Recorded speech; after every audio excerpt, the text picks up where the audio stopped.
criminals move unimaginable money. Money moves without accountability.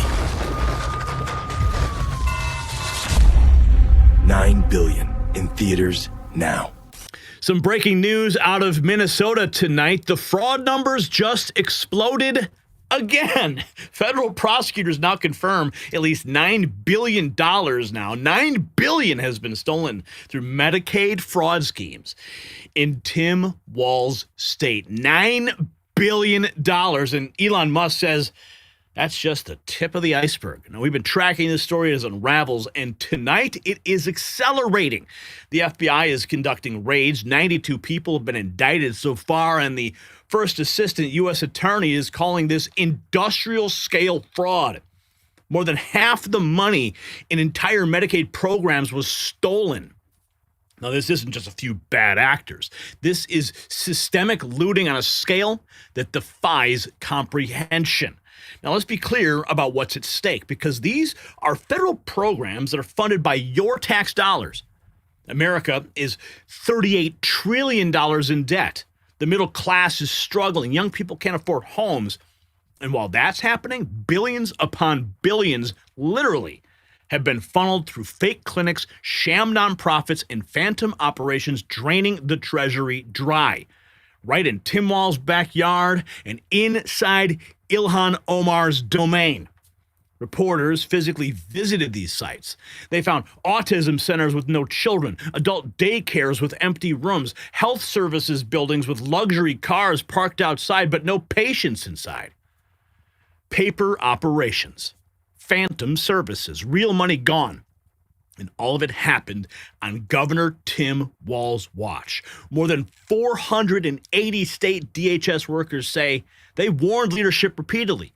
They say they were ignored. They say they were threatened. They say they faced retaliation for speaking up. You see, the whistleblowers, they did their job, but the system crushed them anyway.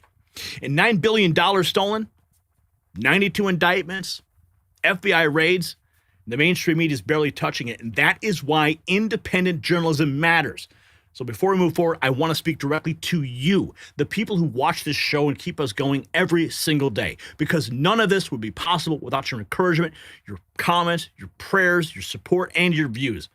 Stories like this don't get covered honestly by the legacy media. They protect the powerful, but we expose them. If you'd like to help us keep fighting and keep telling the truth, we'd appreciate your support at nnn.is/give.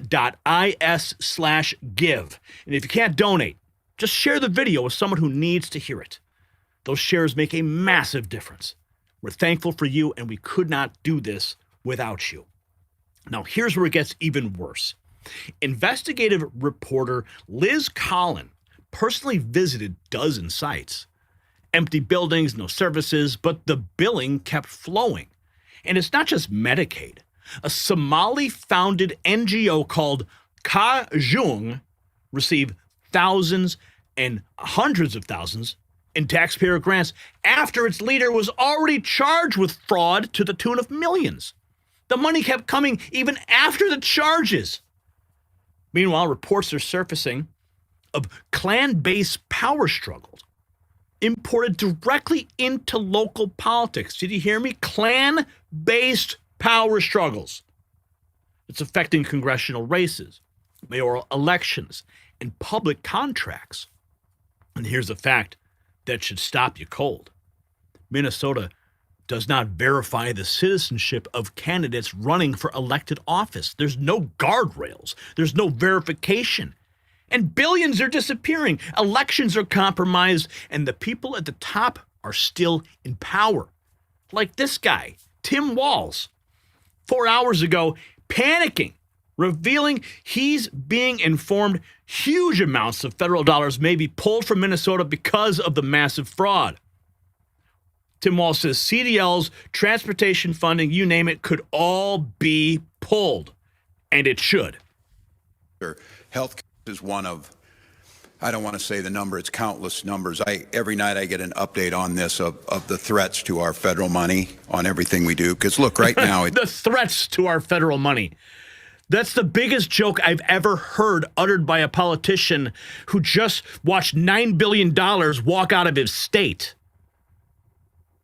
That's $9 billion federal dollars. You're worried about federal dollars? Psh.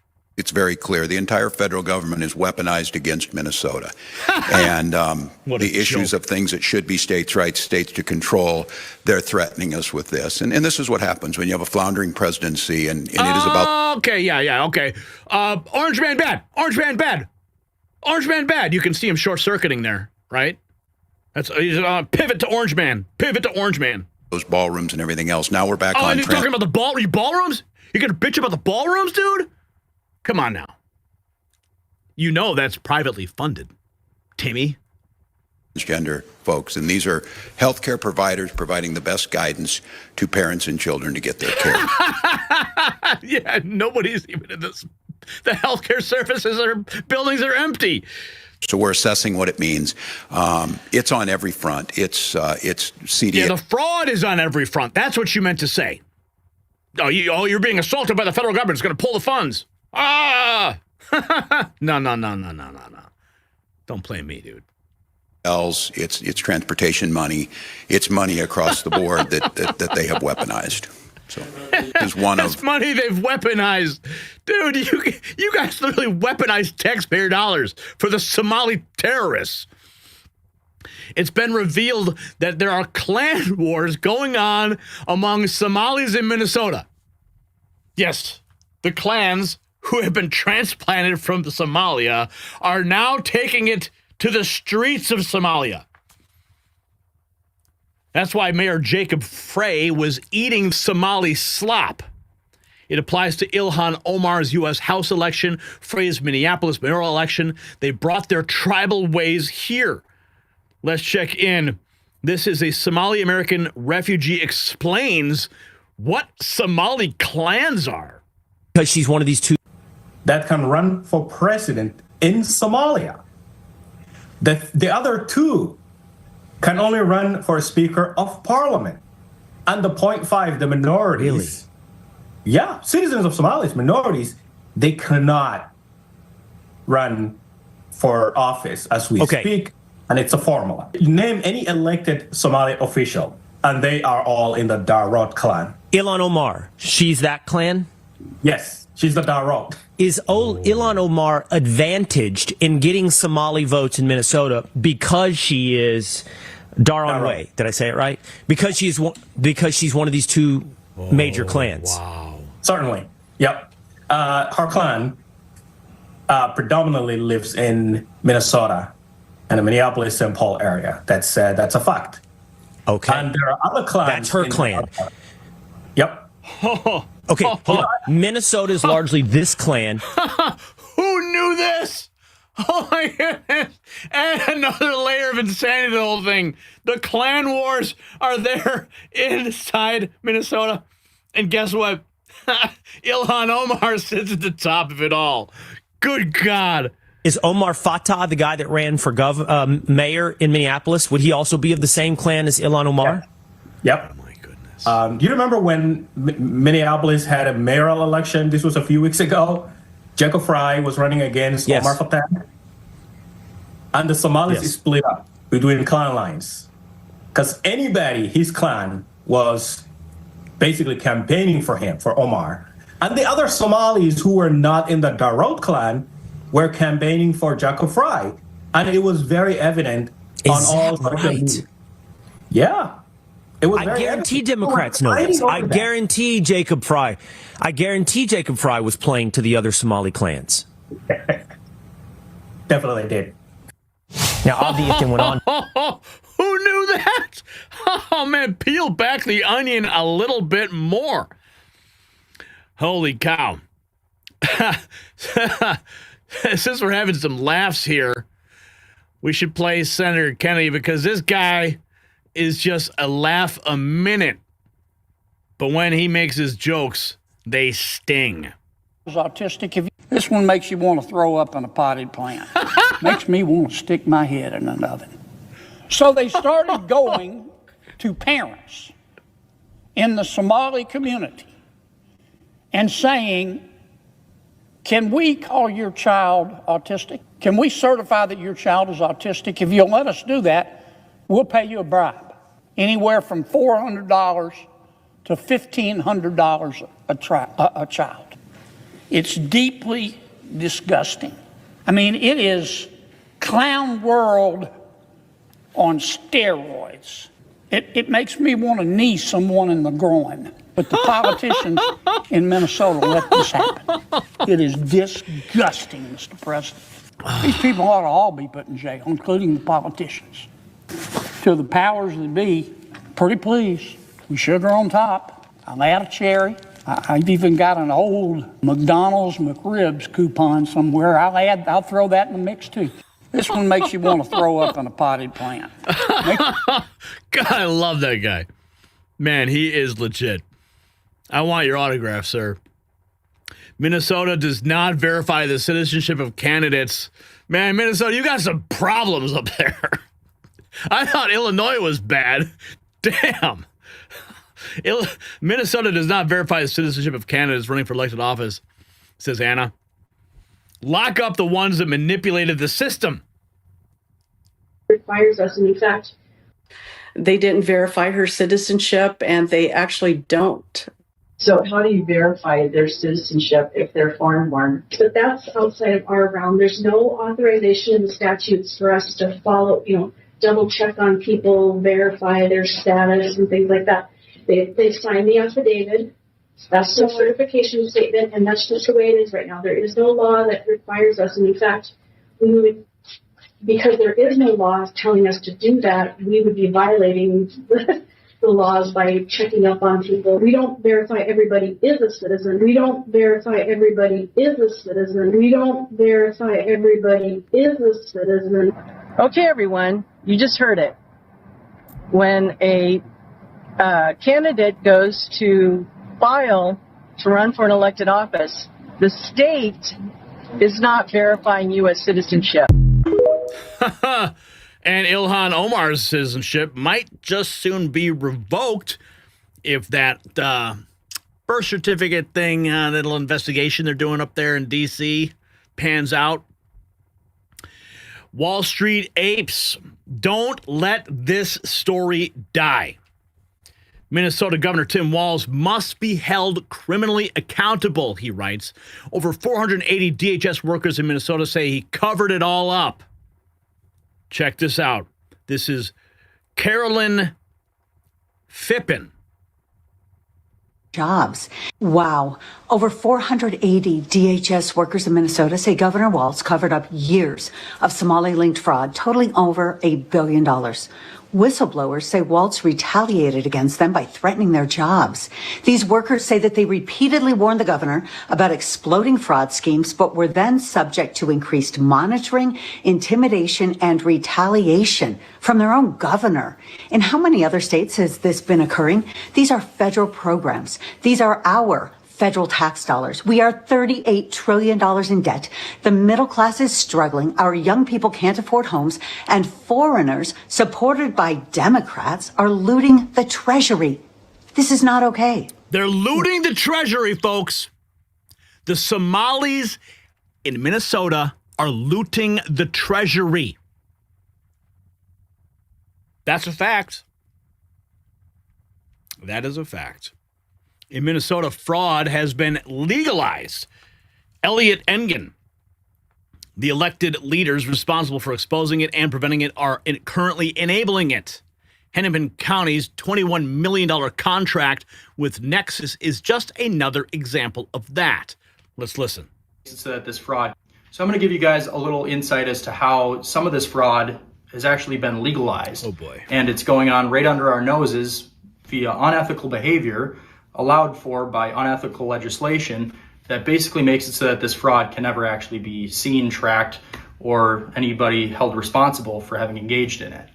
You have Nexus Family Healing, a nonprofit located in Plymouth, Minnesota. It's a national nonprofit with an executive director making well north of $500,000 annually, who is awarded a $1 million grant contract through Hennepin County. And then all of a sudden, that $1 million grant turns into a 3-year, $7 million ongoing contract. How? Nobody knows. Why? Nobody knows that either. But when Hennepin County workers turned to Julie Blaha within the state auditor's office and had some reason for concern, what were they met with? Complete radio silence, because Julie Blaha refuses to do anything. You have a state auditor's office right now that nobody knows what goes on inside of it. There's no actual duties. There's no responsibility or accountability that's coming out of that office. It's just $8 million in biannual funding towards an office that does nothing other than TikTok dances. Oh my goodness. It's sad. And we need somebody in there who actually takes responsibility for what goes on with your taxpayer dollars. That's bad. I mean, it keeps piling up. It keeps piling up here. 6 more indicted 8 hours ago. 6 more indicted in Minnesota fraud, bringing the total to 92. First Assistant U.S. Attorney Joe Thompson described the situation as a staggering industrial-scale fraud of $9 billion plus. How many federal prosecutors adding 6 more names to the list of charged fraud suspects in Minnesota's growing caseload. And investigators took action today to find evidence in a new program. Fox 9's Corin Hoggart is live at the courthouse in Minneapolis tonight. So, Corin, these numbers are huge. How much fraud have they uncovered, and how many people are involved in this fraud? Yes, Simone and Kelsey, the numbers just keep growing, but, investigators are a little hesitant to estimate at this point. So here is what we absolutely know.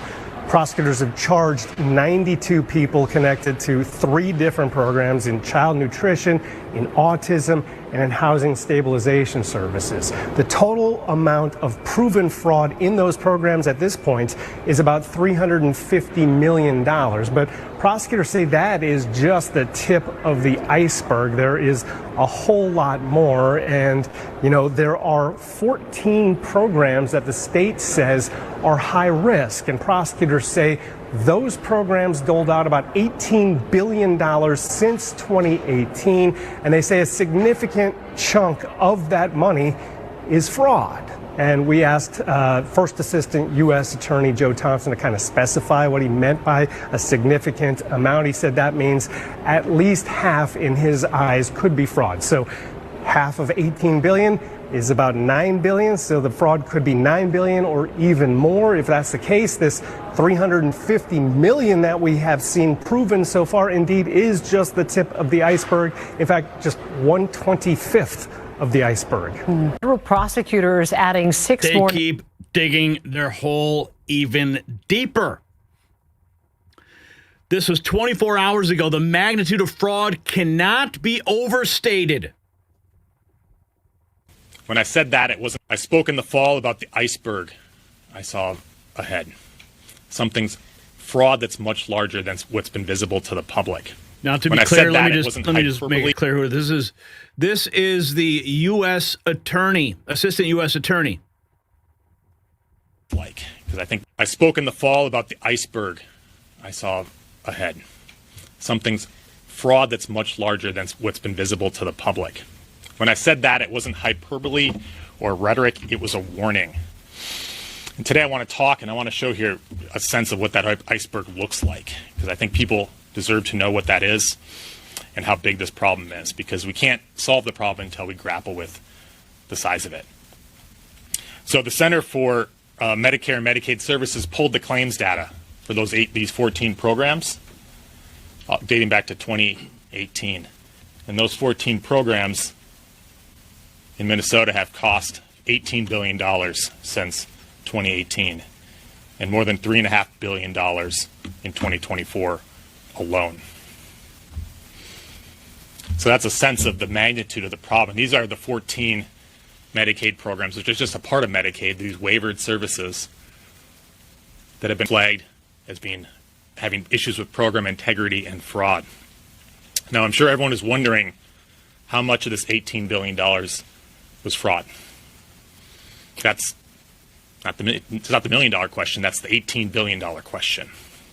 The answer is far too much, and the task ahead of all of us is not only figuring out how much of that money was fraud, because we know a significant amount was, but figuring out how to put an end to the fraud in our state and get control of it. So let me end with this before I take questions. The magnitude of the fraud in Minnesota cannot be overstated. It's staggering amounts of money that have been lost. I spoke in the fall about the staggering amounts of money or rhetoric. Dude, there's so much going on here. The amount stolen in fraudulent Minnesota Medicaid programs is not in the hundreds of millions, isn't a billion. It's $9 billion. Half the money was in all 14 Medicaid programs was fraud. Half. Minnesota News reporter got out of a conference with a lead prosecutor in all the federal cases in Minnesota confirming the details. Be fraudulent. I just got out of a press conference where First Assistant U.S. Attorney Joe Thompson, the lead prosecutor in all these federal fraud cases in Minnesota, said that the 14 Medicaid waivered programs that are under scrutiny in Minnesota cost $18 billion since 2018. And Thompson said it's possible that half of that could be fraudulent. First Assistant U.S. Attorney Joe Thompson said today that the 14 different programs in Minnesota that are now essentially under probation because of suspected fraud paid out a total of $18 billion since 2018. Here's exactly what he said about that $9 billion fraud estimate. I don't make these generalizations in a hasty way. So when I say a significant amount, I'm talking on the order of half or more.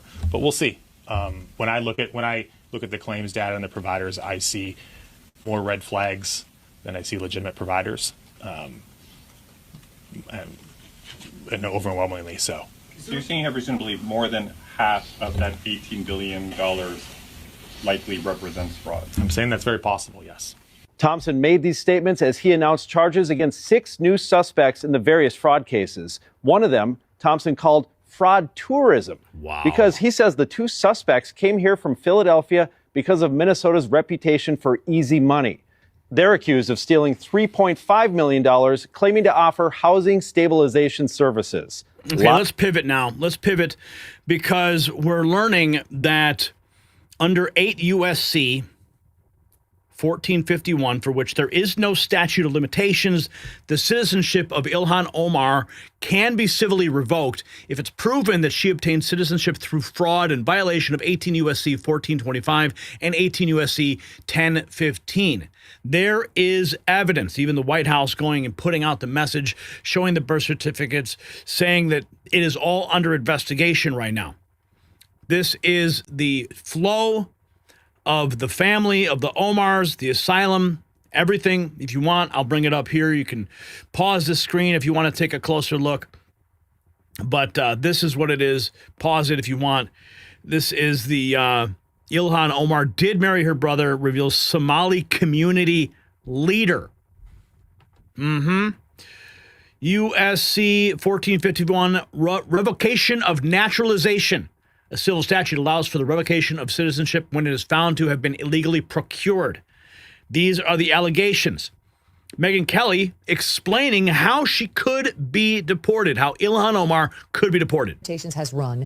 I have some good news for all of us, which is about Ilhan Omar. It starts bad, but then it gets good.